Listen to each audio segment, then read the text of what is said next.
mener bonne vie. Et c'est une leçon très particulière.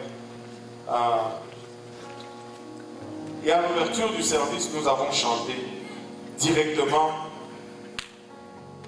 dans ce qu'on va enseigner aujourd'hui. Donc, c'est pourquoi j'ai gardé j'ai demandé pourquoi ils sont là. C'est parce que je voulais juste qu'on... Est-ce qu'il y en a qui se souviennent encore qu'est-ce qu'on a chanté comme première chanson? Il y en a qui ont déjà oublié. Donc on va se lever, on va juste chanter pendant 2-3 minutes à ce chant. Et puis on va aller dans l'enseignement de la parole.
cette série, nous avons un peu regardé à la croix.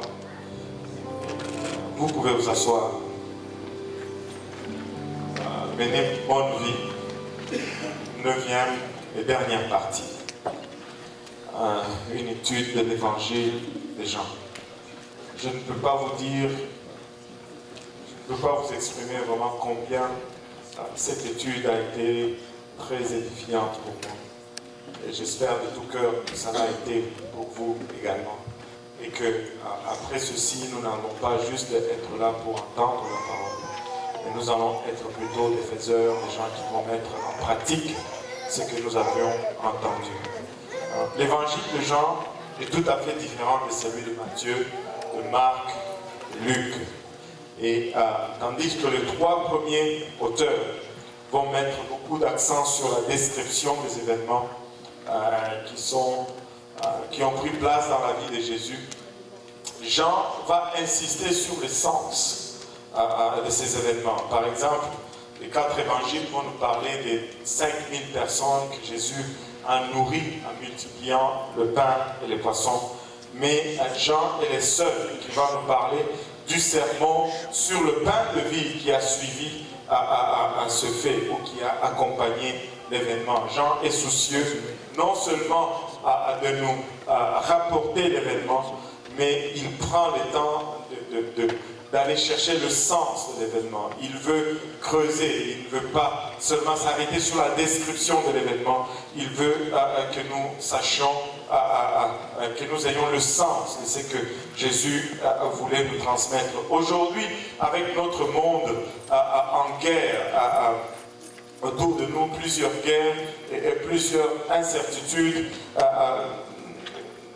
nous pouvons encore une fois regarder à l'évangile de Jean et y décerner un événement qui est inscrit et à chercher un sens beaucoup plus profond à l'événement, afin de trouver une voie ou un comportement à adopter pour notre temps. Jean, chapitre 20, versets 26 à 29, un passage très, très important. Jean 20, 26 à 29. 8 jours après, les disciples de Jésus étaient de nouveau dans la maison et Thomas s'est trouvé avec eux.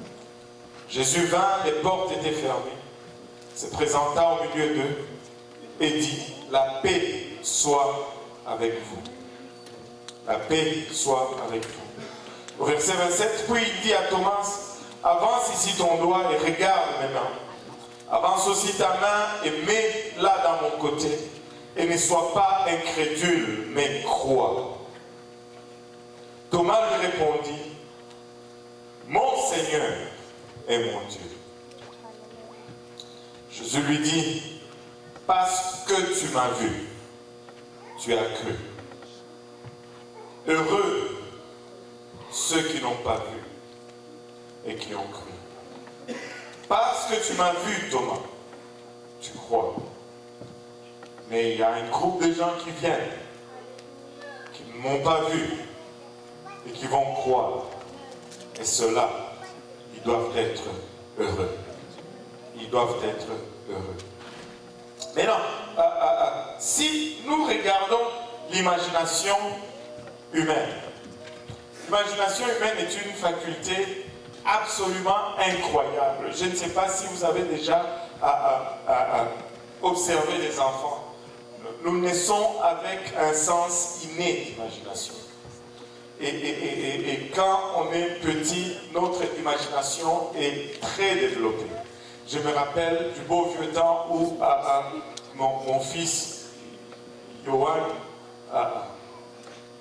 il pouvait jouer avec n'importe quoi. Je me rappelle, un de ses jeux favoris, c'était de prendre le bloc de ces jeux qu'on appelle Jenga, et il prenait ces blocs, et son frère David lui dessinait des vareuses, et il mettait ces vareuses sur ces blocs Jenga, et ces blocs en bois devenaient des joueurs de foot. Et là, sur la table de la salle à manger, c'était toute partie, c'était tout un match de foot. Et il y avait des buts, les terrains étaient là, et ces blocs couraient par-ci et par-là, ils faisaient des pirouettes, et c'était des buts, et c'était tout un match animé, il était dans son élément. Et c'était intense. Et tout cela était le produit de son imagination. Amen. Je ne sais pas si vous voyez de quoi je parle. L'imagination peut être absolument incroyable. Avec cela, nous pouvons rendre une page imprimée vivante en créant une image mentale de personnes, des lieux, d'événements que nous n'avons jamais vus. On lit une histoire et notre imagination se met en marche. Moi, je me rappelle, quand j'étais petit, je lisais une série de romans intitulée Les 6 compagnons. J'aimais les 6 compagnons. C'était une bande de 6 adolescents qui avaient un chien berger allemand qui s'appelait Kafi. Ils habitaient dans la ville de Lyon et ils faisaient des enquêtes. Ils pouvaient faire arrêter des bandits, ils pouvaient exposer des complots de drogue. Et ça, c'était mon monde. Et je pouvais m'imaginer faisant partir de cette bande. Je pouvais m'imaginer faisant partir de ces enquêtes. J'avais ma ville, je n'ai jamais été à Lyon, mais j'avais la ville de Lyon dans ma tête. Et j'avais tout le personnage. L'imagination est quelque chose d'extraordinaire. Amen. Mais l'imagination nous sert bien, mais elle est sévèrement limitée. Et tant de fois même, avec les Écritures, nous avons une telle image mentale assainie. Et c'est ça le problème avec l'imagination. C'est que tout comme ça peut nous propulser dans ce qui est fantastique ou fantaisiste, mais des fois, l'imagination peut nous restreindre quand vient le temps de quelque chose de brutal, de quelque chose de laid, de quelque chose que nous ne voulons pas voir, de la cruauté. L'imagination va nous limiter, l'imagination va nous permettre d'assainir un événement pour que nous puissions rendre cela acceptable à notre conscience ou à notre pensée. Et une scène horrible, nous allons l'atténuer, nous allons enlever l'horreur. Et cela va nous priver d'une grande partie de l'impact réel de l'événement dans notre vie. Et l'exemple le plus évident, c'est la crucifixion de notre Sauveur, la croix dont nous avons parlé. Je suis prêt à parier que la plupart d'entre nous, nous avons une image assainie de la croix. Nous avons une image nettoyée de la croix. L'image que nous avons est de loin mieux que ce qu'a vécu notre Seigneur sur la croix. Regardons un peu la crucifixion. Aucune mort n'est aussi agonisante que la mort à la croix.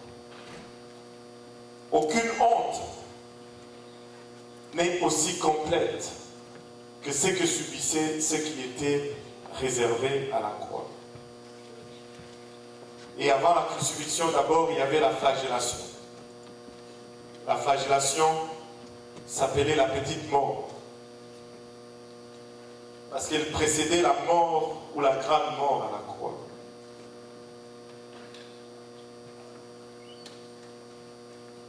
Il y avait le poteau de flagellation qui était à peu près 2 pouces de haut avec un anneau de fer près du sommet. Les vêtements étaient arrachés aux prisonniers, de sorte qu'ils se retrouvaient complètement nus. Absolument humiliés.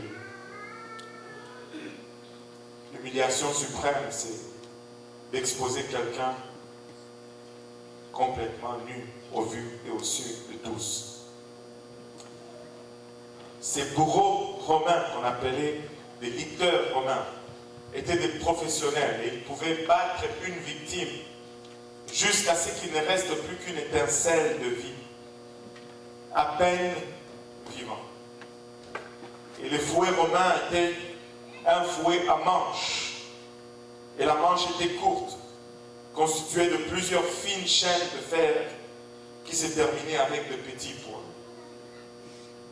Les poignets du prisonnier étaient fermement enchaînés aux anneaux de fer, puis il était étiré, le pied écarté du poteau.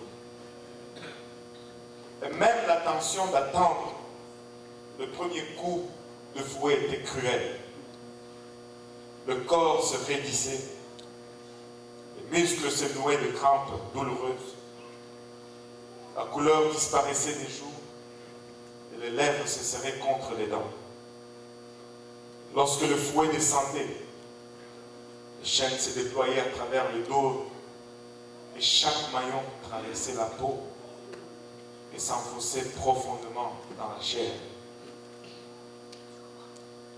Et les poids au bout de chaque chaîne s'écrasaient avec une force meurtrière dans les côtes et s'enroulaient autour de la poitrine et mordillaient la chair autour de la poitrine. La sueur jaillissait du front et piquait les yeux, et chaque coup de fouet, le corps d'une victime se contractait involontairement comme une poule qu'on décapite. Et les jus même de la vie étaient arrachés avec chaque coup de fouet. Il n'y avait simplement qu'une douleur aveuglante. Alors que ce fouet sifflait encore et encore à travers l'air et à travers le dos et les épaules. Selon la loi hébraïque, le coup de fouet était limité à 39. Mais la punition romaine n'était pas limitée. Une flagellation romaine pourrait littéralement couper en deux un homme vivant. Et il n'y avait qu'une seule règle pour les licteurs. Ils devaient juste obéir à une chose. La victime ne doit pas mourir. Une étincelle de vie doit être soutenue. Et on réservait cela pour l'agonie à la croix. Il ne fallait pas le tuer. Il fallait juste le faire souffrir à l'extrême et non le tuer.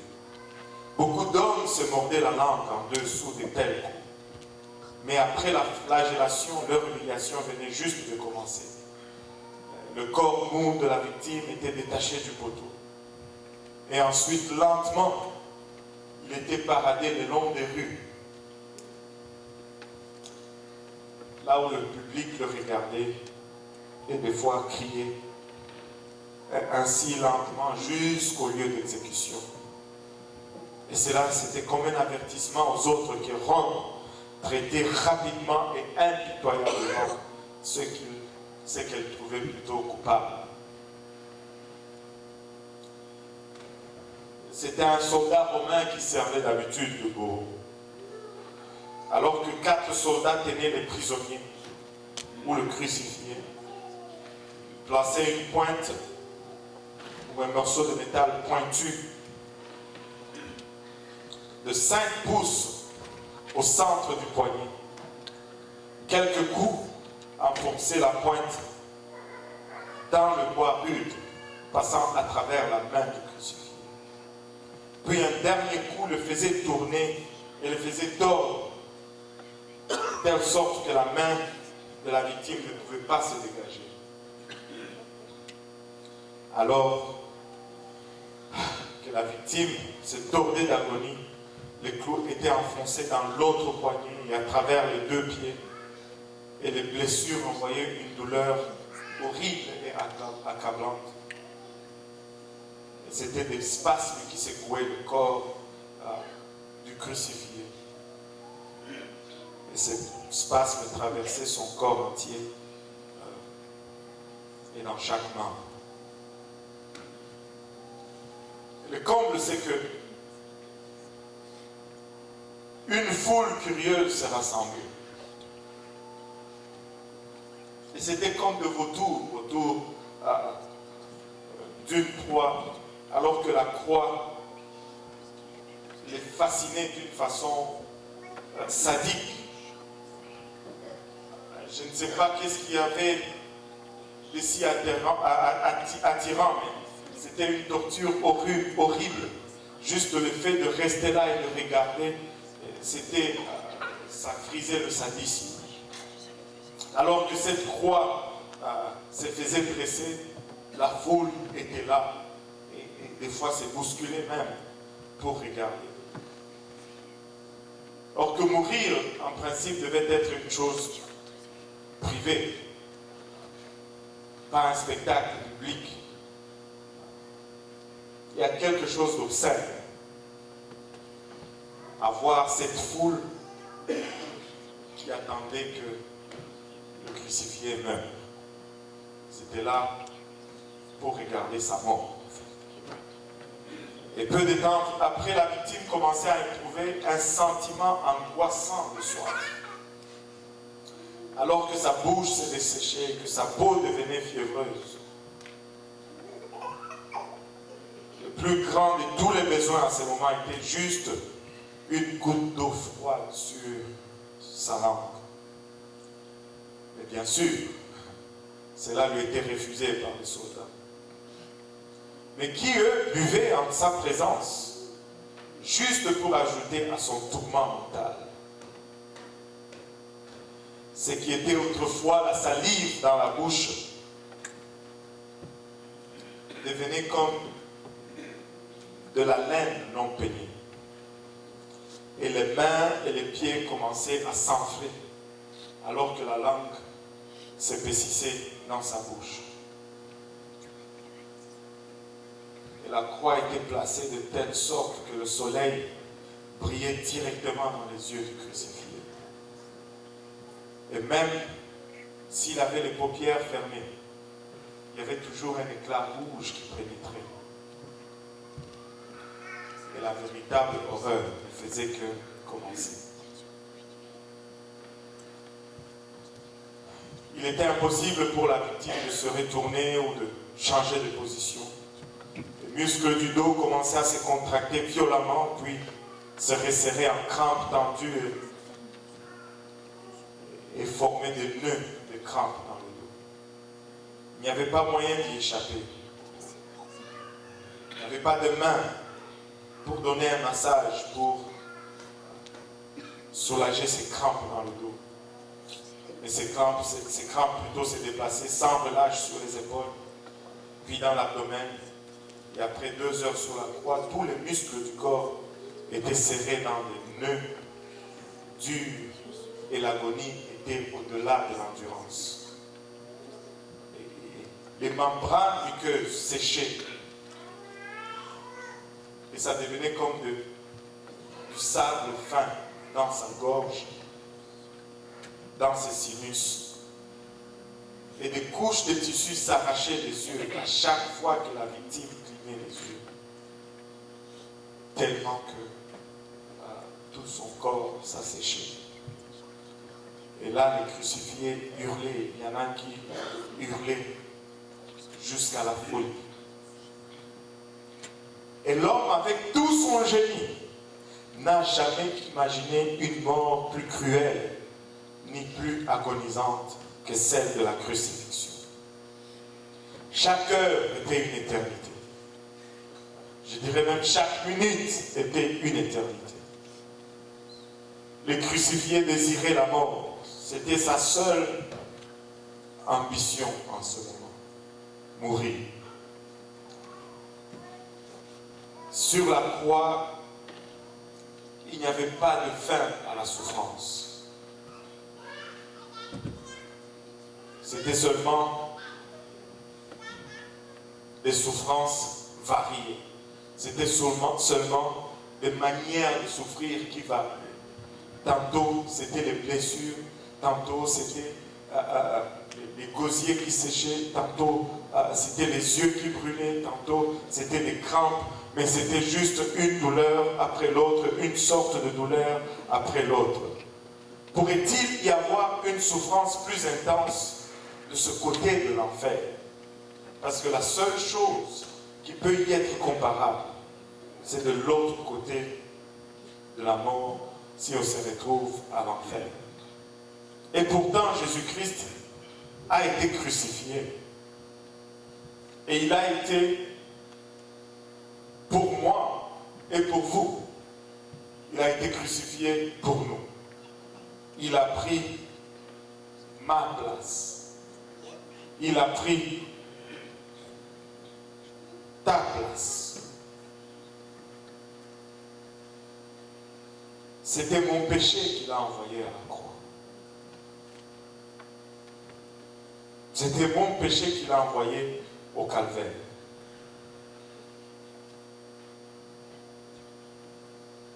Je n'ai pas vu la crucifixion de Jésus-Christ.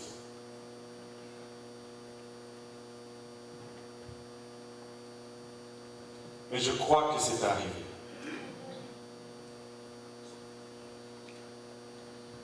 Je ne pense pas que vous avez vu la crucifixion de Jésus-Christ. Mais croyez-vous que cela est arrivé? Et la Bible nous dit, bénis sont ceux qui n'ont pas vu, et pourtant qui ont cru. Nous n'avons pas vu cette crucifixion. Nous n'avons pas été témoins de cette mort horrible. Mais nous croyons.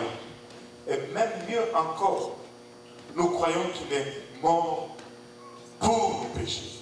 Je crois qu'il est allé à la croix pour moi. Et je crois qu'il est allé à la croix pour toi. Amen. Regardez Colossiens 2, verset 14. La Bible nous dit, il a effacé l'acte dont les ordonnances nous condamnaient et qui subsistait contre nous, et il a détruit en le clouant à la croix. C'est pour nous qu'il est allé à cette croix.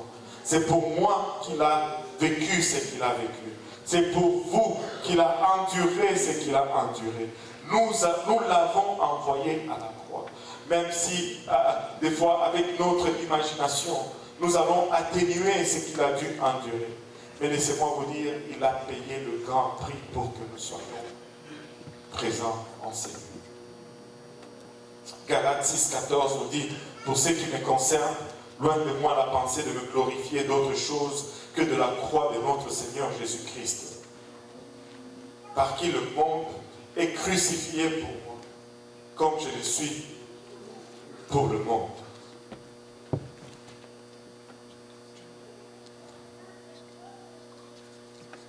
Vous savez, le fait que nous assainissons la croix, le fait que nous assainissons cet événement, nous amène à une place où nous prenons à la légère ce que le Seigneur a fait pour nous. Je n'ai pas vu sa crucifixion, mais je crois qu'il est allé à la croix.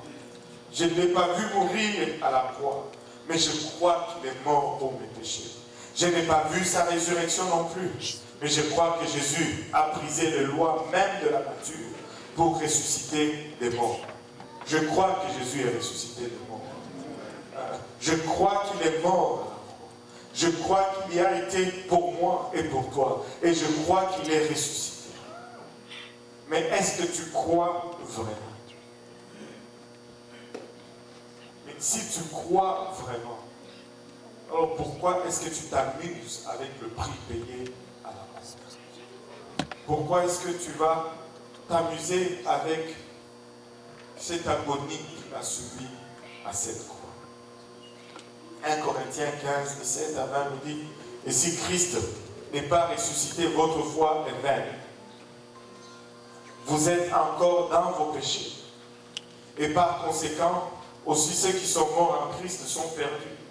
Si c'est dans cette vie seulement que nous espérons en Christ, nous sommes les plus malheureux de tous les hommes. Mais maintenant, Christ est ressuscité des morts. Et il est le prémisse de ceux qui sont morts. Non seulement je ne l'ai pas vu mourir à la croix, et je crois qu'il est mort à la croix. Je ne l'ai pas vu ressusciter non plus, et je crois qu'il est ressuscité. Et la Bible nous dit, heureux ceux qui ont cru sans voir. Néanmoins, il faut croire. Regarde ton voisin, dis-lui, est-ce que tu crois?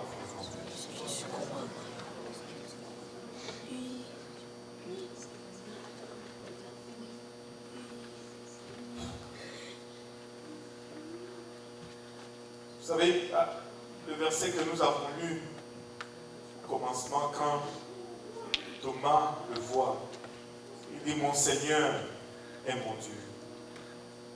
Et le mot grec duquel est traduit Seigneur, c'est le mot Kyrios. Et le mot Kyrios apparaît environ 750 fois dans le Nouveau Testament.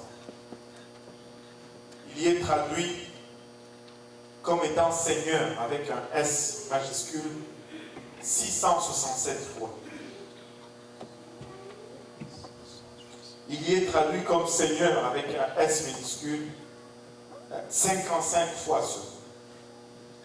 Il y est traduit comme Maître avec un M majuscule et un minuscule, les deux combinés, 13 fois seulement. Il y est traduit comme Messieurs ou 12 fois seulement, que ce soit majuscule ou minuscule. Il y est traduit comme étant propriétaire, une fois seulement. Et il y est traduit comme étant Dieu, une seule fois. Et ce mot était utilisé pour les maîtres d'esclaves, des fois pour les maris, des fois pour les pères, des fois même comme une forme d'adresse ou de politesse. Et cela signifie le possesseur, ou celui qui possède, ou le propriétaire, ou le souverain, ou le maître. Alors que c'était son usage coutumier, Jésus lui-même a assumé le titre en l'orientant dans le sens le plus élevé de la divinité. Et c'est pourquoi la plupart des références du Nouveau Testament à ces mots sont traduits comme Seigneur avec un S majuscule. Mais ces mots, ou le but de ces mots, est devenu plus clair pour les disciples seulement après la résurrection du Seigneur. En l'instance que nous avons lu, lorsque Thomas a réalisé la signification de voir quelqu'un être vivant, mais en même temps observer une blessure mortelle dans le corps de ce vivant, Thomas s'est exclamé, mon Seigneur est mon Dieu. Lorsque Thomas a réalisé que cette blessure était mortelle, mais celui qui portait la blessure était vivant, il a immédiatement mis ce titre de respect avec le titre de divinité. Il les a collés ensemble. Il s'est exclamé, mon Seigneur est mon Dieu. Mon Kyrios est mon Théos. Dans Jean 20, 28. Et selon les archives historiques, Kyrios n'a plus jamais été utilisé après ces moments par les apôtres pour se référer à quelqu'un d'autre si ce n'est au Seigneur Jésus-Christ. Plus jamais ils n'ont utilisé Kyrios pour quelqu'un d'autre. Ils n'ont utilisé que pour le Seigneur Jésus-Christ et lui seul exclusivement, mon Kyrios et mon Théos. Mon Seigneur est mon Dieu. Thomas lui répondit, mon Seigneur est mon Dieu. Jésus lui dit, parce que tu m'as vu, tu as cru. Heureux ceux qui n'ont pas vu et qui ont cru. Et c'était le chapitre 20 du livre de Jean, était en fait la conclusion de l'évangile de Jean. Quand Jean écrit le 20e chapitre, il a fini. Il a fini d'écrire. Est-ce que tu peux me mettre... Attends, je vais juste...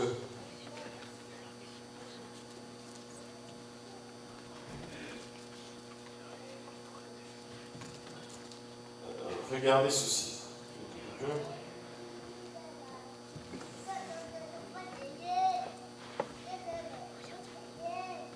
Si tu regardes le chapitre 20, ça je ne l'ai pas mis dans dans le slide. Mais si tu regardes le chapitre 20, c'est vraiment la conclusion du livre de Jean. Regardez le verset 30 et 31 qui finit le chapitre 20. Il dit, Jésus a fait encore en présence de ses disciples beaucoup d'autres miracles qui ne sont pas écrits dans ce livre. Mais ces choses ont été écrites afin que vous croyiez que Jésus est le Christ, le Fils de Dieu, et qu'en croyant, vous ayez la vie en son nom. Jean a conclu. Jean a fini d'écrire son livre. Jean a complété sa mission. Il a conclu son livre. Le chapitre 21 a été ajouté par après. Le chapitre 21, c'est comme... comment il dit ça? Un post-scriptum. C'est quelque chose qui a été ajouté après la conclusion du livre. Le chapitre 20 est vraiment la conclusion du livre de Jean. Et Jean était en mission pour nous démontrer que c'est Jésus qui est venu, était Dieu manifesté dans la chair. Et après cette exclamation et cette déclaration de Thomas, Jean vient de faire la démonstration pour laquelle il a pris le temps d'écrire le 20 chapitres. Et il conclut que Jésus est ce qu'il a dit qu'il était, c'est-à-dire Dieu dans la chair. Thomas lui répondit, mon Seigneur et mon Dieu. Jésus lui dit, parce que tu m'as vu, tu as cru. Tu as cru quoi? Tu as cru que je suis Dieu. Parce que si je n'étais pas Dieu, avec une blessure mortelle dans le corps, je ne serais pas vivant en train de te parler, Thomas. Tu as vu et tu as cru. Alléluia. Tu as vu et tu as cru. Mais heureux sont ceux-là qui viennent après. Mais ceux-là ne vont pas voir, mais ils vont néanmoins croire. Ils vont néanmoins croire. En plus de la conclusion doctrinale de Thomas, il y a la déclaration de bénédiction de Jésus. Heureux ceux qui n'ont pas vu et qui ont cru. Vous savez, nous sommes plus bénis que Thomas. Nous sommes plus bénis que Jean. Nous sommes plus bénis que Pierre. Nous sommes plus bénis que tous ceux qui ont été témoins de la résurrection. Parce que Jésus nous dit, heureux ceux qui ont vu, ceux qui n'ont pas vu plutôt, et qui ont cru. Thomas a vu et il a cru. Moi je crois bien que je n'ai pas vu.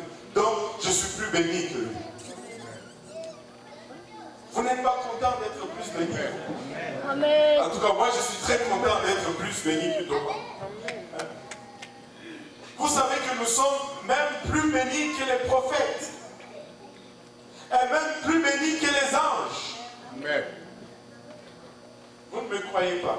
Regardez 1 Pierre. 1 Pierre chapitre 1 verset 10 à 12 nous dit les prophètes qui prophétisaient touchant la grâce qui vous était réservée ont fait de ce salut l'objet de leur recherche et de leur investigation. Voulant sonder l'époque et les circonstances marquées par l'Esprit de Christ qui était en eux et qui attestait d'avance les souffrances de Christ et la gloire dont elles seraient suivies. L'Esprit de Christ qui était en eux attestait des souffrances, attestait d'avance les souffrances de Christ et la gloire dont elles seraient suivies. Il leur fut révélé que ce n'était pas pour eux-mêmes, mais pour vous, qu'ils étaient les dispensateurs de ces choses, que vous ont annoncé maintenant ceux qui vous ont prêché l'évangile par le Saint-Esprit envoyé du ciel et dans lesquels les anges, même les anges, désirent plonger leur regard. Nous sommes heureux parce que nous n'avons pas vu, mais nous croyons. Nous sommes heureux parce que nous n'étions pas là, mais néanmoins, nous croyons. Nous sommes plus bénis. Les prophètes ne comprenaient pas beaucoup ces choses. Pour les prophètes, cette affaire de salut était incompréhensible. Encore moins pour les anges. Les anges ne comprennent pas le salut. Mais il y avait une chose qui les intriguait particulièrement. L'Esprit de Dieu qui révélait que le Messie allait d'abord connaître la souffrance. Ils ne comprenaient pas pourquoi il allait d'abord souffrir. Et ensuite, suivre. Ils ne pouvaient tout simplement pas comprendre le plan de Dieu. Pourquoi cette souffrance allait précéder cette gloire? Et je pense que très souvent, nous développons le même dilemme. Très souvent, nous nous retrouvons dans le même dilemme. Lorsque nous passons à travers une épreuve, nous nous posons toujours cette question, mais pourquoi cette souffrance? Pourquoi cette souffrance? Mais c'est exactement ce que Jésus a dit à Thomas dans Jean 20. Thomas, me voici, je me tiens devant toi, portant les traces de la mort dans mon corps. Les marques de la mort étaient visibles dans son corps. Mais, il dit, mais Thomas, maintenant je suis de l'autre côté de la résurrection. J'ai encore peut-être les marques de la mort, mais je suis de l'autre côté de la résurrection. Avez-vous remarqué? Les portes étaient fermées, mais il est rentré quand même. Il est de l'autre côté de la résurrection.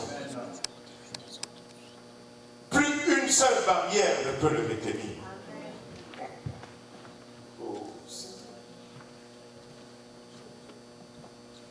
Il dit, j'ai traversé une souffrance incroyable, mais maintenant je suis en train d'expérimenter une gloire sans mesure.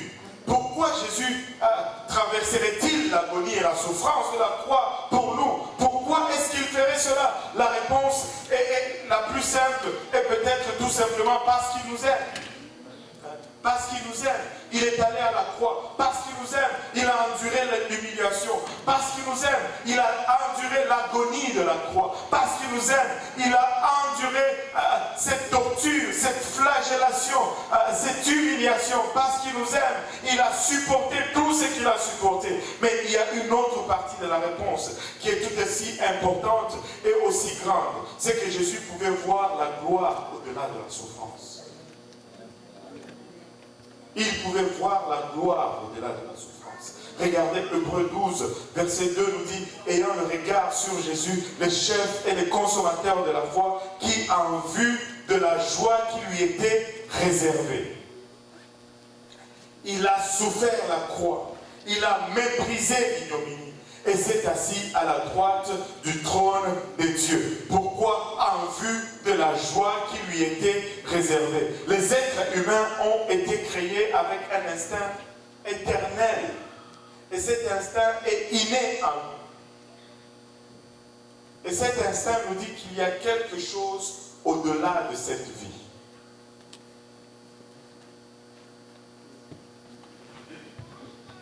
Même si nous savons que tout le monde finit par mourir, la mort nous semble toujours contre nature et la mort nous semble toujours injuste. Pourquoi? Parce qu'il y a cet instinct inné en nous qui nous dit chaque jour qu'il y a quelque chose au-delà de la mort. Et la raison pour laquelle nous pensons que nous devrions vivre pour toujours et que Dieu a imprégné notre cerveau avec ses désirs, où l'éternité est imprégnée en nous. Il n'y a personne qui pense qu'il va mourir demain. Même ceux qui sont malades sur le lit de mort, ils pensent toujours qu'ils vont guérir et qu'ils vont sortir de l'hôpital et qu'ils vont mener une vie longue et heureuse. Ils vont avoir beaucoup d'enfants et ils vont être riches. Personne, par instinct, anticipe la mort. Tous ici, nous pensons que nous allons être là pour la conférence francophone. Amen. Et pourtant, il n'y a aucune garantie là-dessus. Si ce n'est l'instinct inné que Dieu a placé en nous. Pour la plupart des gens, cela ajoute beaucoup de frustration à leur vie. Parce qu'ils continuent d'essayer de comprendre la vie à partir d'une perspective terrestre. Au lieu de regarder la vie d'un point de vue éternel. Et quand on regarde la vie d'une perspective terrestre, la souffrance cause beaucoup de confusion. la souffrance devient confuse pour nous. Et c'est pourquoi les gens vont se poser toujours cette question. Mais pourquoi donc je souffre? Si Dieu m'aime, pourquoi est-ce que je souffre? Et on voit, si on regarde tout par la perspective terrestre, on va voir que on va penser plutôt, on va avoir cette impression que la souffrance ne sert absolument à rien. Mais c'est là que nous, comme chrétiens, nous avons l'avantage, parce que nous comprenons de la parole de Dieu qu'il y a une gloire au-delà de la souffrance. Comme chrétiens, nous réalisons qu'au-delà de la souffrance, il y a une gloire, et c'est cela qui permet d'enlever la confusion dans la souffrance. Amen. Tout comme Jésus, qui a regardé la joie à venir, et cela lui a permis d'endurer cette souffrance. Nous devons regarder à la gloire à venir pour que cette souffrance fasse du sens. Sinon, la souffrance ne cause que confusion dans notre vie. Regardez Philippiens 3, verset 19. Je vais lire le verset au complet. Leur fin sera la perdition. Ils ont pour Dieu leur ventre. Ils mettent leur gloire dans ce qu'il fait leur honte. Regardez, ils ne pensent qu'aux choses de la terre. Quand tu penses seulement aux choses de la terre, la souffrance est une confusion. Quand tu te limites à penser seulement à ici sur terre, tu vas souffrir et tu vas être dans la confusion dans ta souffrance. Mais notre cité à nous est dans les cieux, d'où nous attendons aussi comme sauveur le Seigneur Jésus-Christ. Nous ne sommes pas de ce monde, nous sommes d'une cité qui est au-delà, alléluia, du firmament, au-delà de ce que nous pouvons voir avec nos yeux. Et quand nous posons notre regard sur cette cité céleste, la souffrance fait tout le sens. Le fait que la terre ne soit pas notre demeure ultime explique pourquoi, même en tant que chrétiens, nous éprouvons de la difficulté. Vous savez, nous ne sommes pas ici chez nous. Même en tant que chrétiens, nous avons de la tristesse des fois. Nous souffrons le rejet du monde parce que ce n'est pas chez nous. Tu sais, si tu vas chez quelqu'un, à un moment, on va s'attendre que tu rentres chez toi. Allô?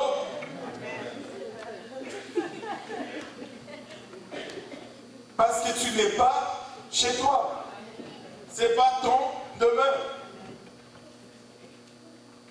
Commence à être 22h30, 23h.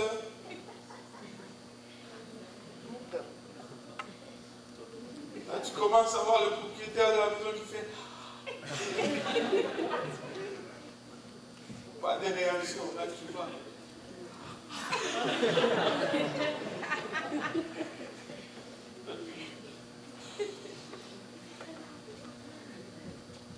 Cela explique aussi pourquoi certaines des promesses de Dieu semblent non accomplies. Parce que ce n'est pas chez nous. Il y a de ces promesses que nous n'allons jamais voir accomplies, il nous semble. Mais c'est parce que nous ne sommes pas arrivés. Nous sommes encore en route. Certaines prières semblent être sans réponse. Et certaines circonstances semblent être injustes. Oh, qui a déjà vu de l'injustice? Oh, c'est injuste. C'est pas juste. Ça ne va pas être juste, c'est pas chez toi. Les enfants de la maison vont être favorisés.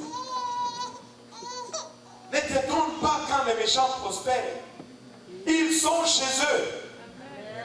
Ils sont les enfants de la maison. Leurs parents vont leur donner le plus gros morceau de viande, la plus grande allocation. Ils sont les enfants de la maison. Nous ne sommes pas chez nous. Ce n'est pas chez nous ici. Amen. Alléluia. Ce n'est pas la fin de l'histoire. Après la souffrance vient la gloire. Écoute, même si nous souffrons, ce n'est pas la fin. Il y a une suite à venir. Même si nous sommes rejetés, ce n'est pas la fin de l'histoire. Il y a une suite à venir.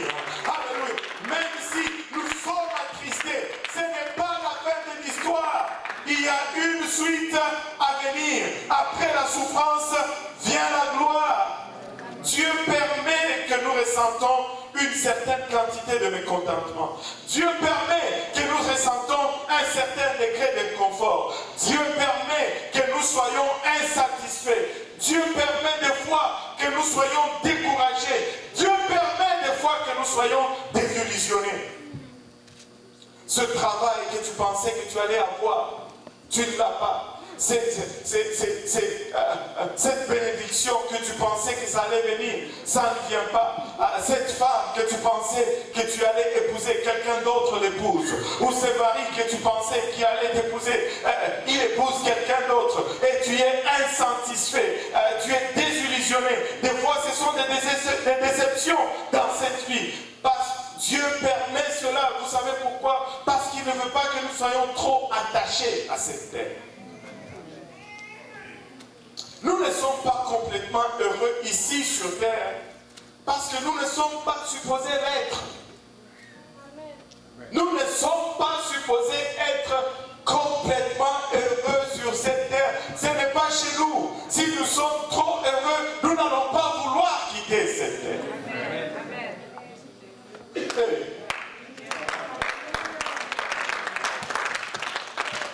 Il a agonisé pour que nous ne soyons pas attachés à ce monde. Il a souffert l'ignominie pour que nous ne soyons pas attachés à ce monde. Il a enduré l'humiliation extrême pour que nous ne soyons pas à l'aise sur cette terre. Et nous ne voulons pas être à l'aise. Nous ne voulons pas être attachés parce que nous sommes juste des passagers. Nous sommes des passages. Au-delà de la souffrance, il y a la gloire. Il y a la gloire.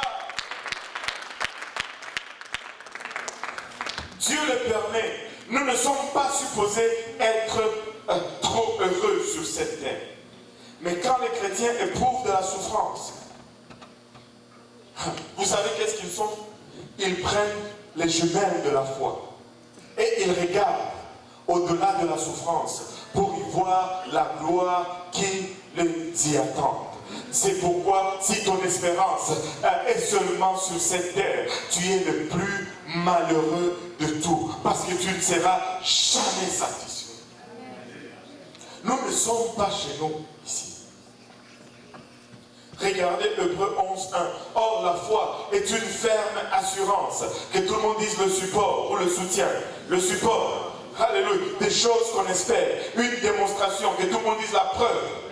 La preuve de ce qu'on ne voit pas. Écoutez, avec la foi, je peux regarder au-delà de la souffrance.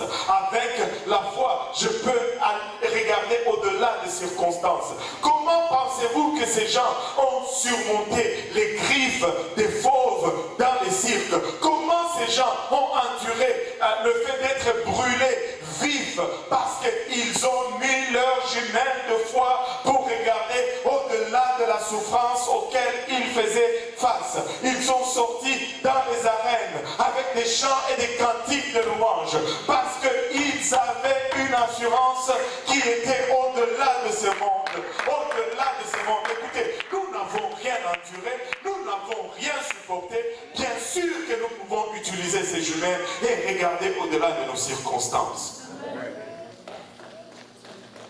Ma foi me soutient quand la vie me laisse tomber. Ma foi me prouve que Dieu est fidèle quand je ne comprends pas ce qu'il fait. Et vous allez arriver à une place où vous n'allez pas comprendre ce que Dieu fait. Moi, je ne comprends pas tout ce que Dieu fait. Mais, alléluia, je dois arriver à une place où je lui fais confiance. Je dois arriver à une place où je lui fais confiance. Tout ne va jamais bien aller. Tu vas arranger ici, ça ne marche plus là. Tu arranges là, ça s'est défait ici. Tu lis ici, ça se détache là-bas. Rien ne sera jamais parfait. Alléluia. Mais un jour à la fois, nous regardons vers l'espérance. S'il est ressuscité, nous allons aussi ressusciter. S'il est passé à travers cette agonie et qu'il a vécu la gloire, nous allons passer aussi à travers cette agonie et nous allons voir la gloire. Il a enduré au-delà de ce que nous endurons. Il a souffert au-delà de ce que nous souffrons. Il a été humilié plus loin que nous avons été humiliés. Si lui l'a enduré, nous pouvons endurer. endurer. S'il est ressuscité dans la gloire et que nous endurons, nous allons également ressusciter avec lui dans la gloire. Et regardez ceci, lorsque nous ressuscitons, peu importe la blessure, bien qu'elle soit mortelle, je vivrai comme il l'a vécu. Ou comme il est vivant. Nulle part, la Bible ne promet aux chrétiens une vie facile. Nulle part. Mais partout, on prêche cet évangile bonasse. Et ça, ce n'est même pas la grâce, c'est la graisse. Parce que ça te fait juste glisser en enfer. Dieu n'a pas promis une croisière. Dieu n'a pas promis de pique-nique. Dieu a promis la guerre. Dieu a promis la bataille. Dieu a promis les temps difficiles. Dieu a promis la persécution. Mais avec cela, il a promis qu'il ne nous va jamais nous délaisser, il ne va jamais nous abandonner, et que peu importe les épreuves, alléluia, si nous marchons, il n'a pas dit que nous allons survoler la vallée de l'ombre de la mort. Il a dit si tu marches dans la vallée de l'ombre de la mort.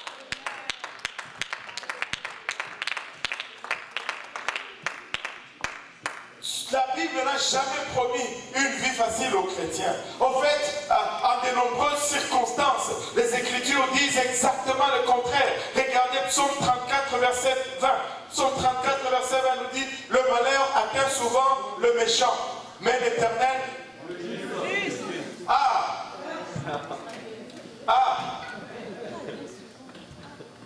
Et tu voulais être juste. Allô? Le malheur atteint de temps en temps les justes. Je ne sais pas si vous avez porté attention à tous ces mots-là.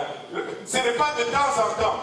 Souvent, ça veut dire, ça va revenir avec une certaine régularité. Tu sors d'un malheur, il y en a un autre qui...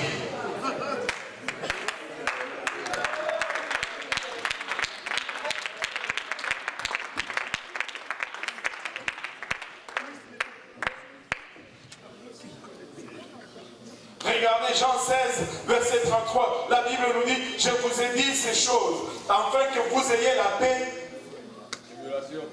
en moi. Ça, il commence d'abord par cela. Ça, c'est le début. J'ai mis juste la fin. Mais ça, c'est le début du verset. Je vous ai dit ces choses, afin que vous ayez la paix en moi. Vous aurez des tribulations dans le monde. Mais prenez courage. J'ai vaincu le monde. Prenez courage, j'ai vaincu le monde. S'il a vaincu, nous allons vaincre. Alléluia. Vous savez, ça aurait été c'est déjà assez compliqué. Mais le truc, c'est que nous avons, en plus de tout ceci, nous avons un ennemi qui s'appelle Satan. Et il a un avantage qui semble être injuste par rapport à nous. Vous savez, il est là depuis plus de 6000 ans. 6000 ans. Et des fois nous sommes paresseux, mais lui n'est pas paresseux. Des fois nous sommes négligents, mais lui n'est pas négligent. Des fois nous sommes très inconsidérants. Lui, il prend son affaire au sérieux. Pendant 6000 ans, il a pratiqué ses arguments. Pendant tout ce temps, il a bien répété ses arguments et il a une réplique à toute situation.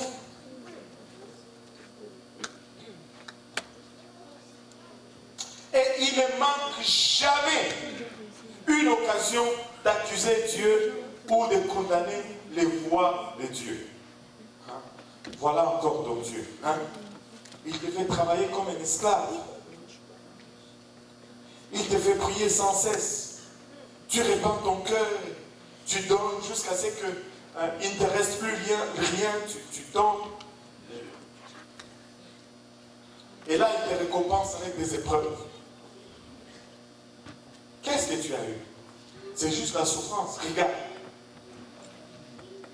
Celui-là, avec qui tu étais à l'école, il ne sert même pas Dieu. Mais là, il est directeur maintenant d'une telle compagnie. Il a un tel poste. Et toi, tu es là encore, maman, ton église. Tu as vu sa maison? Waouh! Tu as vu sa voiture? Et toi, toi ton Dieu. Juste des épreuves depuis que tu avais commencé.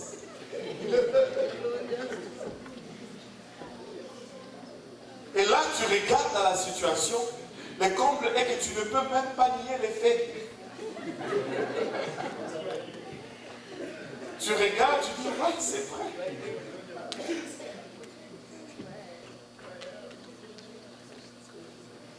Et puis là, il te regarde et dit, ah, mais qu'est-ce que tu vas dire? Qu'est-ce que tu vas dire? Qu'est-ce que tu dis maintenant? Tu lui dis, attends un moment, monsieur. Je peux mettre mes jumelles et je peux voir au-delà de la souffrance. Il y a une gloire qui m'attend au-delà. Je ne veux pas hypothéquer ceci. Vous savez, oh là là, vous savez, il a fait la même chose avec le Seigneur. Vous savez, le Seigneur, quand il est venu, c'était pour récupérer la domination, le pouvoir de ce monde. Alléluia. Et la voie pour récupérer cela, c'était la souffrance, c'était la croix. Mais il est allé frapper à sa porte. Il dit, si tu me prosternes, je te donne tous ces royaumes et toutes ces richesses. Et le Seigneur lui a dit, attends, je peux voir au-delà de cette souffrance.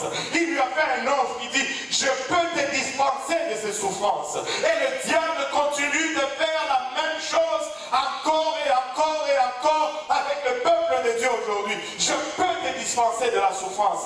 Laisse-moi te dire une chose, si tu ne payes pas le prix, ça n'en vaut pas la peine. Arrêtez toujours de chercher des spéciaux. Nous sommes tellement devenus accros aux 2 pour 1, au village des valeurs, que même dans les spirituels, nous sommes tout le temps dans les villages des valeurs. Il n'y en a pas de village des valeurs spirituelles. On va payer le prix. On va payer le prix. On va payer le prix. Il n'y a pas du 2 pour 1. Alléluia. Le Seigneur a payé le plein prix. Il a payé le plein prix. Je veux regarder au-delà de la souffrance. Le diable lui a fait cette offre. Tu n'es pas le premier à te retrouver dans la situation où tu te trouves. Le Seigneur y était, la souffrance était en avant de lui. Et le diable lui dit, écoute, tu te prosternes seulement, je te donne. Le Seigneur dit non, je veux aller à la croix. Je veux mériter cela. Je veux payer le prix. Je peux voir au-delà de la souffrance. Hébreux 11, 13, 16 nous dit, c'est dans la foi qu'ils sont tous morts, sans avoir obtenu les choses promises. Écoute, des fois, nous avons les promesses, et les promesses n'arrivent pas, et nous commençons à nous plaindre, et des fois, nous abandonnons même notre marche avec Dieu, parce que nous n'avons pas eu telle ou telle chose. La Bible nous dit, c'est dans la foi qu'ils sont tous morts, sans avoir obtenu les choses promises. Mais ils les ont vus et salués de loin parce qu'ils avaient des jumelles de la foi. Ils pouvaient regarder au-delà des souffrances, reconnaissant qu'ils étaient étrangers et voyageurs sur la terre. Nous ne sommes pas de ce monde. Écoutez, si vous vous attachez trop à ce monde, vous risquez d'y rester. C'est très dangereux d'être attaché à ce monde. Souvenez-vous de la femme de Lot. Elle était tellement attachée à Sodome et Gomorrhe que même après avoir quitté la ville qui était en destruction, elle a dû regarder en arrière et elle a été transformée en statue de sel.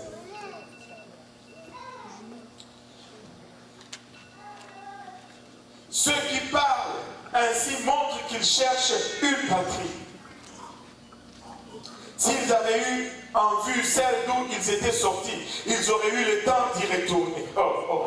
Mais maintenant, ils en désirent une meilleure, c'est-à-dire une céleste. C'est pourquoi Dieu n'a pas honte d'être appelé leur Dieu, car il leur a préparé une cité. Nous sommes au Seigneur.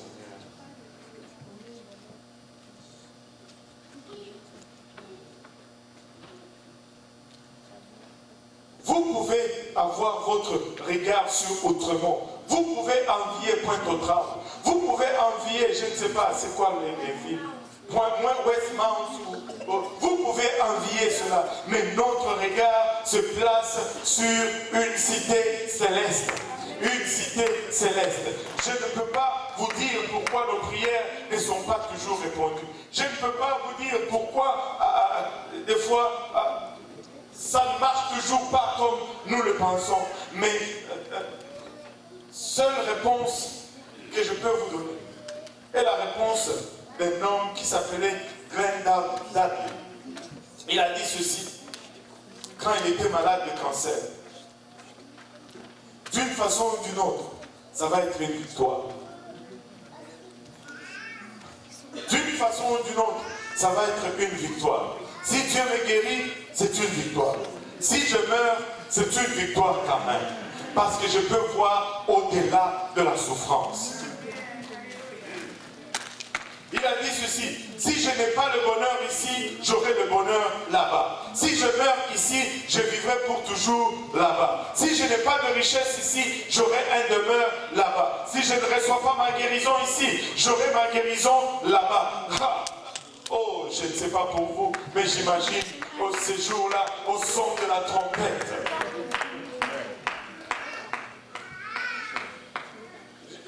Moi, je ne crois pas que les malades vont entrer au ciel.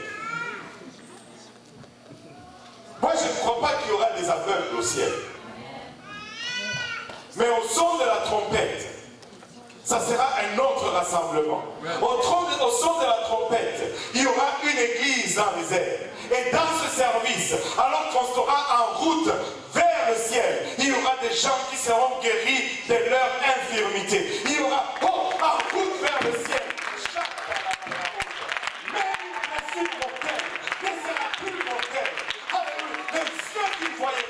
vont subitement voir, parce qu'ils vont le voir comme il est, parce qu'ils seront comme lui il est. Les oreilles qui n'entendaient pas vont entendre en route vers le ciel. Alléluia! Au-delà de la souffrance, il y a une gloire. Au-delà de la souffrance, il y a une gloire. Quelque part entre ici-bas et là-haut, il y aura un service de guérison. Quelque part, alléluia, entre ici-bas et là-haut, les cieux de l'aveugle vont s'ouvrir. Je ne crois pas qu'un boiteux va entrer dans le ciel. Je ne crois pas qu'un infirme va entrer dans le ciel. S'il n'a pas été guéri dans notre service ici, qu'il persévère seulement et qu'il garde les jumelles, alléluia, de la foi. Parce que là, en route vers le ciel,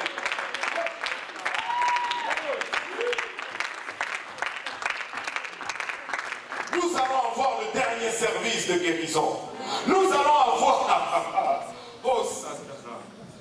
Je ne sais pas vous dire pourquoi certaines prières sont répondues, certaines d'autres ne sont pas répondues. Tu vas avoir deux femmes stériles, tu pries pour les deux en même temps. Une accouche, l'autre n'accouche pas. Tu vas avoir deux malades qui sont malades de la même façon. Un est guéri, l'autre meurt. Je ne sais pas pourquoi, mais une chose que je sais, c'est que je dois m'accrocher à cet esprit que j'ai. Une chose que je sais, c'est que tu dois t'accrocher. Alléluia. Tu dois mettre ces jumelles de la foi. Il est passé par là. Il a prié.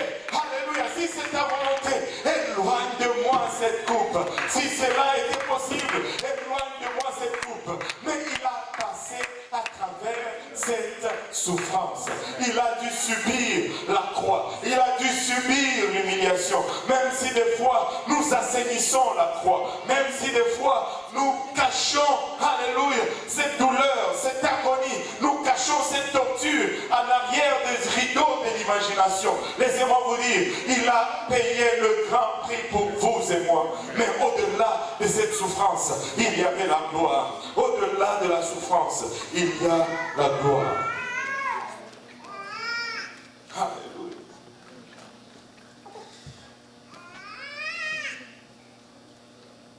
Vous savez,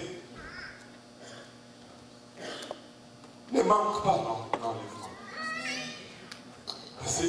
Pouvez-vous vous imaginer là-haut? Nous allons commencer à raconter comment nous avons survécu, comment nous étions tentés et que nous avons résisté.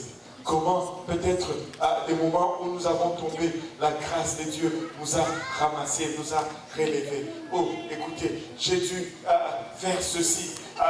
Comment des nuits nous avions été tourmentés par des sorciers, mais nous avons dû faire. Comment nous étions les sujets de moquerie. Comment on nous regardait, on riait de notre apparence. Oh, que vous êtes vieilles. Oh, les filles, elles viennent toujours. Oh, pasteur, ils me disent que je suis vieille.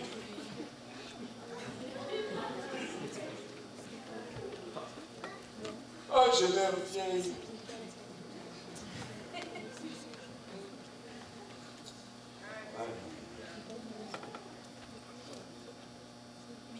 Si vous voyez que tu es vieille, pourquoi alors les garçons te sollicitent? On va laisser ça. 2 Corinthiens 4, 17, 18.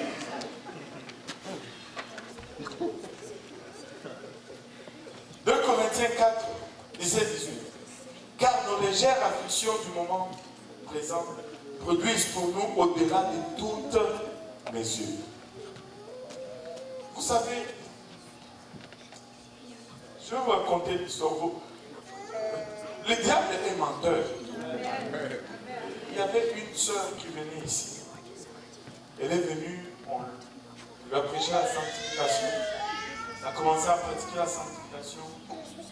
Et quelqu'un du dehors a commencé à venir et a séduit la sœur. Et là, elle est partie. Laissez-moi vous dire ceci. Un enfant de Dieu n'épouse pas quelqu'un de dehors. Et vous pouvez vous dire ce que vous voulez, penser comme vous voulez. Le mariage, c'est la pire façon d'évangéliser quelqu'un.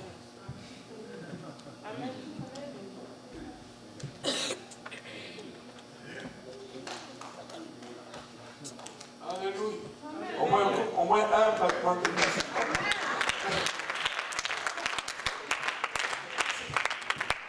Regardez, la sœur est partie après que l'homme a eu ce qu'il voulait. Il est parti. Mais quand il venait ici pour la voir, oh, il lui disait tu es belle, tu es belle. Maintenant quand elle a cédé, oh, je ne veux plus que tu portes des jupes, je veux que tu portes des pantalons. Et la sœur lui dit, mais la première fois que tu m'avais vu en jupe. Réveillez-vous. Réveillez-vous. Quand ils te voient pour la première fois, ils te voient comme ils disent que tu sens le. Et après, ils veulent te. C'est quoi la logique? Alléluia. Son tour vient là. Regardez 2 Corinthiens 4, 17, 18. Car nos légères afflictions du moment présent, je ne dis pas qu'il n'y a pas d'affliction. Quand on te dit ces choses, ça fait mal. Alors, mais ne cède pas, ne commence pas à changer ton habillement parce que quelqu'un qui n'est pas allé à la croix pour toi,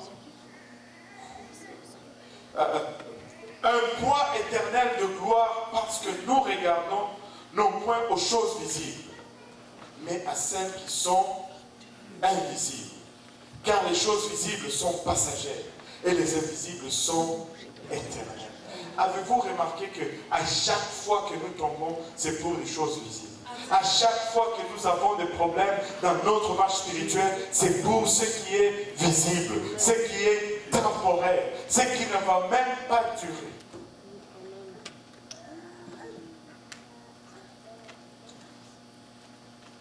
Nous devons prendre nos jumelles de la foi, afin que nous puissions voir ce qui est invisible. Amen. Et le 9e cliché de Jean, d'un homme rempli de Saint-Esprit, c'est qu'il voit la vie d'une perspective éternelle. Si tu regardes la vie juste pour le temps ici sur terre, tu vas faire des erreurs graves. Tu vas être méconduit. Tu vas te tromper dans tes choix et dans tes décisions. Si tu te limites juste aux 80 ans, si Dieu nous prête vie à tous,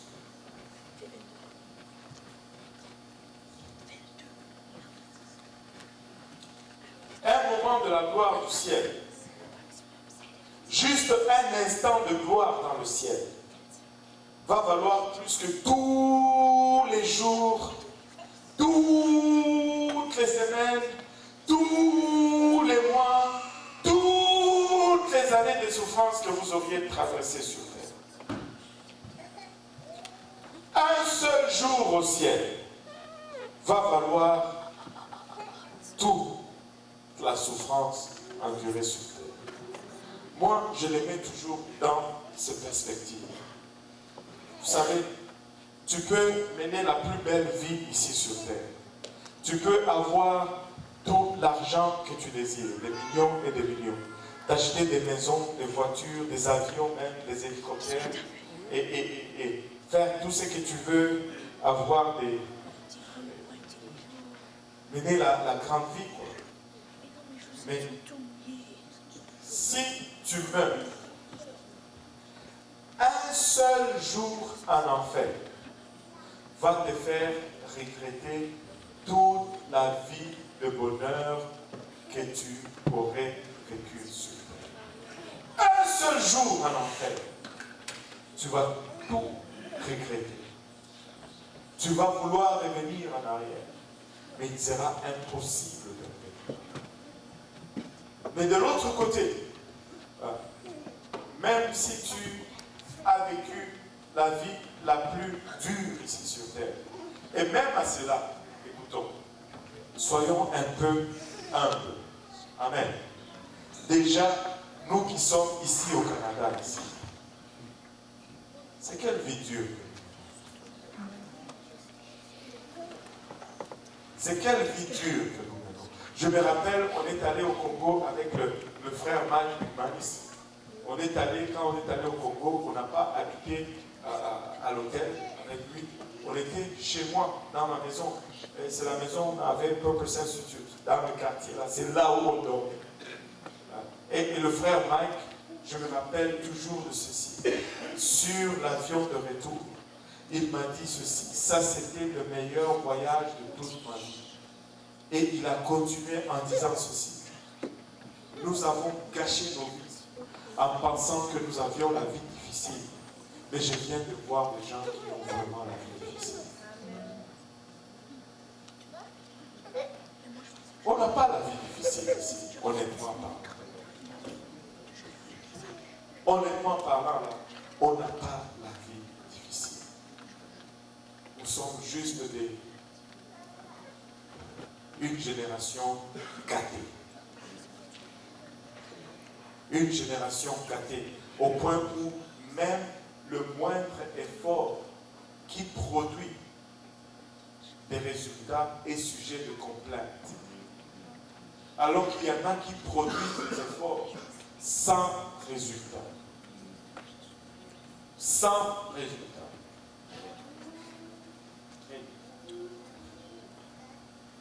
Il y a une raison pourquoi je ne peux pas revenir en arrière. Maintenant, c'est trop tard. Tu ne dois pas revenir en arrière. Et si tu contemples les choses en arrière, écoute, prends la décision aujourd'hui. Considère vraiment le prix que le Seigneur a payé à la croix. Et à chaque fois que tu fais des bêtises, à chaque fois que tu fais des stupidités, ce sont les souffrances de Christ dont tu es en train de te moquer. Je suis rendu trop loin pour faire le retour. Il y a une raison pour laquelle je ne peux pas abandonner cette course. Et la raison est celle-ci. Je dois voir Jésus face à face. Il a payé tellement le temps. Je voudrais juste avoir l'opportunité de le voir et de lui dire merci Seigneur. Je voudrais voudrais juste avoir cette occasion de me tenir devant lui et de lui dire merci d'avoir accepté d'endurer ce que tu as enduré. Merci pour ces crampes dans ton dos. Merci d'avoir accepté chaque coup de fouet. Merci d'avoir, alléluia, enduré cette croix. Merci d'avoir supporté les clous versés dans tes mains. Merci Seigneur. Et même si la voie que j'ai prise semble parfois difficile, et même si des fois je pleurerai au milieu de nuit, et que tout semblerait sombre autour de moi, et même si des fois la charge que je porte, des fois semble si lourde, et même si quand tous mes amis me quitteraient, et que je me sentirais parfois seul, je vais néanmoins continuer à jeûner. Je vais néanmoins continuer à prier. Je vais néanmoins continuer à croire. Juste rester dans la cause. Jusqu'à ce que je vois Jésus face à face. Et quand je le verrai, je tomberai à genoux devant lui. Je le louerai pour toujours. Dans cet endroit où il n'y aura plus de douleur. Parce qu'on serait de l'autre côté de la souffrance. Quand je verrai Jésus face à face. Béni êtes-vous qui n'avez pas vu, mais néanmoins qui avez cru. Béni êtes-vous qui n'avez pas vu, mais néanmoins qui avez cru. Mais laissez-moi plaider avec vous aujourd'hui. Agissons alors comme si nous croyions. Souvenons-nous des souffrances qu'il a endurées dans cette croix.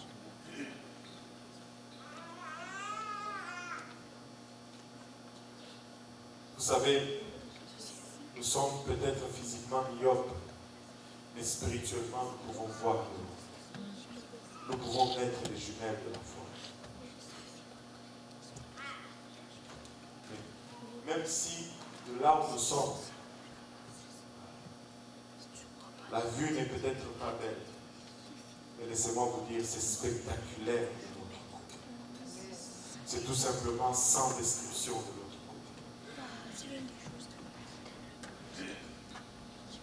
Il n'a pas fait un cas de sa vie.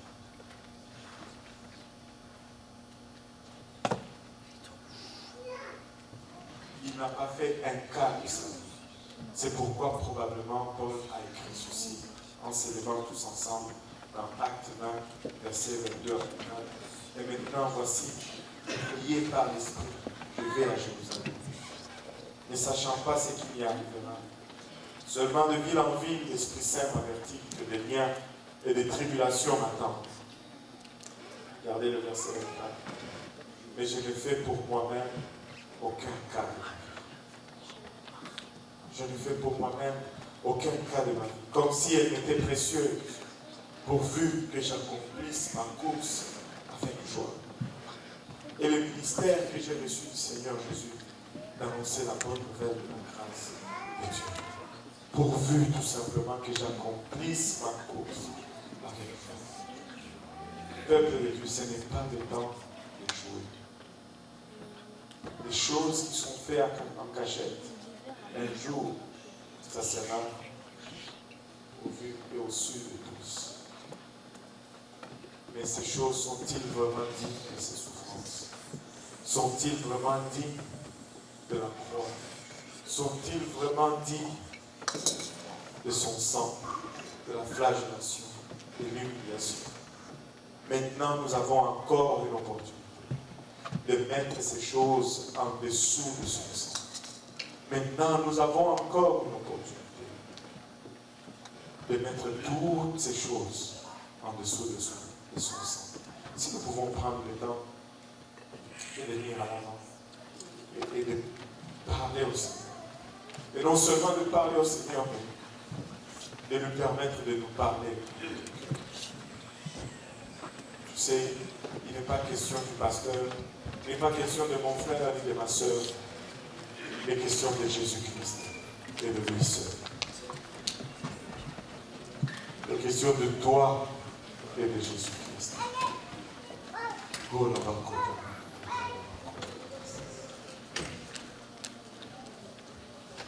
Seigneur, sonde-moi aujourd'hui, écoute-moi.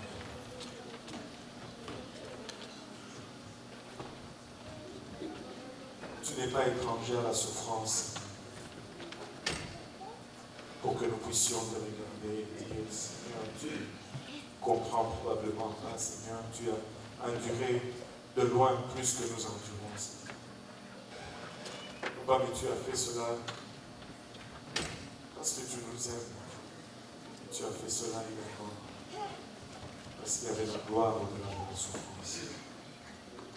Père, permets-nous, Seigneur Jésus-Christ, d'être imbu de ton esprit, Seigneur.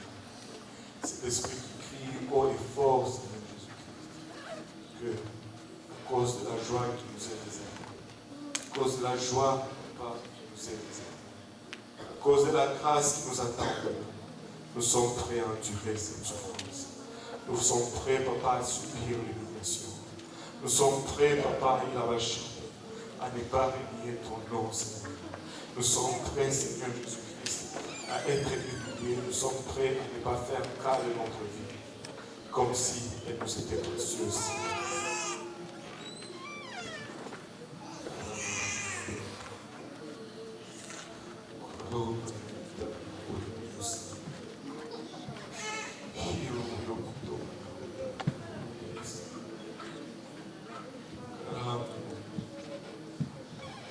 Je ne veux pas me moquer, Papa, des blessures que tu as subies, Seigneur.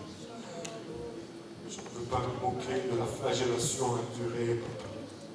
Je ne veux pas me moquer, Seigneur, de l'humiliation que tu as subie.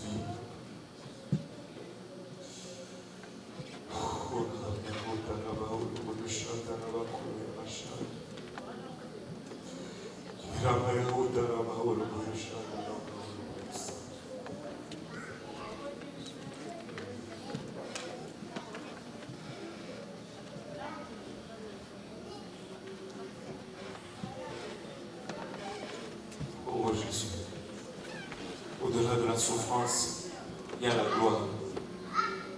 Au-delà du prix payé, il y a la joie de rencontrer notre Sauveur. Au-delà du rejet, de l'incertitude, de la confusion, il y a la joie de se retrouver dans sa présence. Il y a la joie de se retrouver dans la présence de celui qui a tout enduré. Et juste pouvoir lui dire merci. Juste pouvoir lui dire merci.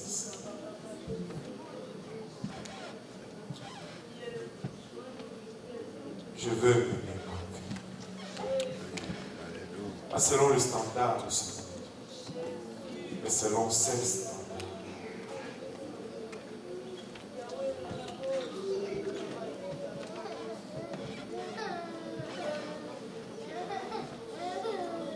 Je ne veux pas accepter l'offre de l'humanité. Je veux payer le prix. Je veux payer. Je veux payer.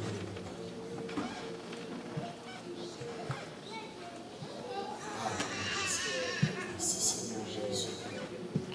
Merci Seigneur.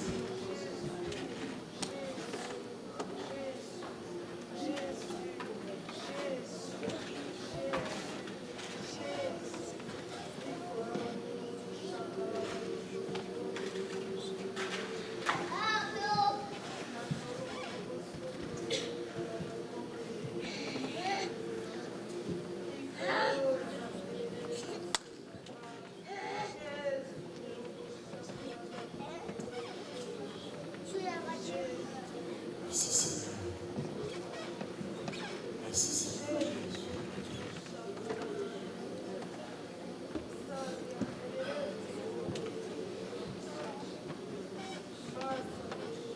Merci Seigneur. Oh là là. Je ne comprends peut-être pas tout, mais je choisis juste de croire. Parce que heureux sont ceux-là qui croient sans voir. Je ne l'ai pas vu ressusciter. Mais j'ai choisi de croire. Je ne l'ai pas vu mourir à la croix. Mais j'ai choisi de croire. C'est heureux sont ceux-là qui n'ont pas vu, mais qui ont cru.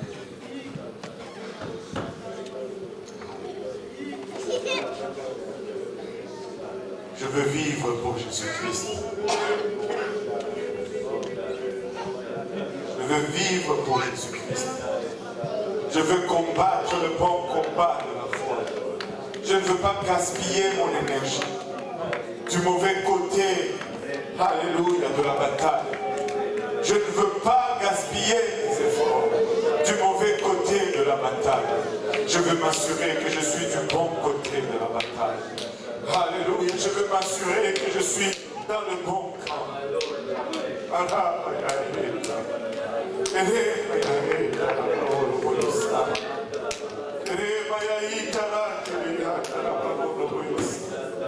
Je veux juste m'assurer que je suis du bon camp. Je veux juste m'assurer que je suis dans le bon camp.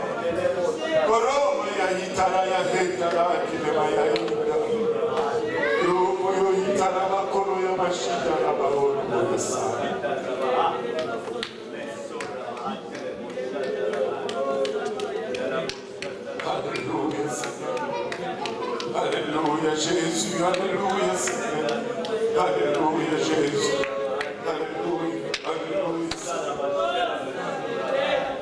alléluia. Il est toujours temps de redresser ta marche, il est toujours temps, alléluia, de se détourner de mauvaises voies, il est toujours temps, alléluia.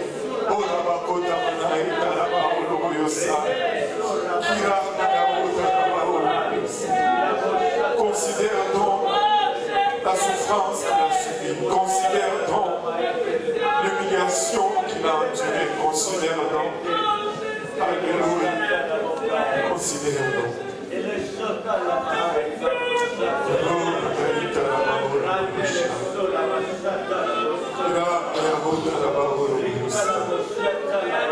Juste considère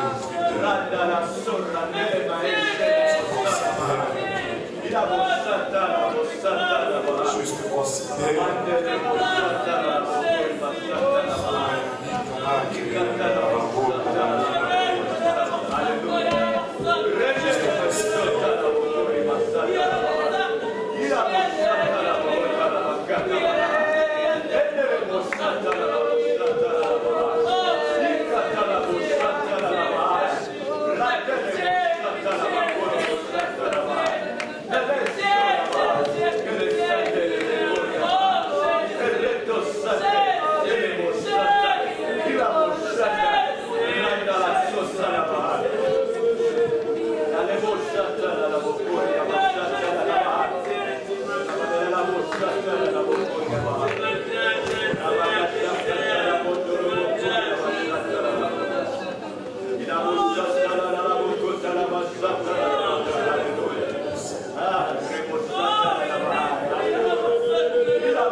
Thank you.